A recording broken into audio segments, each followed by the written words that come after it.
একটা কথা বলি যে উনি নিজেকে কেন ধরে রাখতে পারলেন না।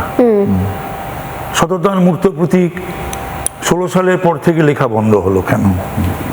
নির্দেশও কেউ দিত না আর লিখতও না। সেটাও কি মোদিজি টাকা বন্ধ করে দিয়েছিল?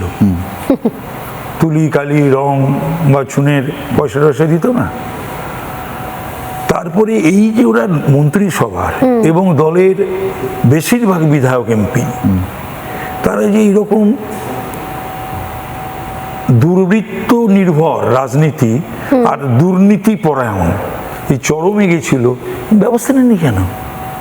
কারোর বিরুদ্ধে একটা কথা বলা, শোকজ করা, সরিয়ে দেওয়া, সাসপেন্ড করা, মন্ত্রিসভা থেকে সরিয়ে দেওয়া, এটা কোনো তো করেননি উনি। কিন্তু সবাই বলছে মমতা বন্দ্যোপাধ্যায় নাকি ভালো লোক, সরল মতির মানুষ, অভিষেক যত নষ্টের গোড়া। না না না, এটা এখন সবাই বলা শুরু না, এটা ভুল, এটা ভুল। এটা মানে এটা হচ্ছে দুটো পন্থী হয়েছে তো, এটাই মমতা পন্থীরা বলছে অভিষেক পন্থীদেরকে বা অভিষেককে। মমতা হচ্ছে সবচেয়ে বেশি দায়ী, আর অভিষেকটা হচ্ছে একটা বাংলায় একটা কথা বলেন একটা ডেপো, একটা ডেপো ছেলে।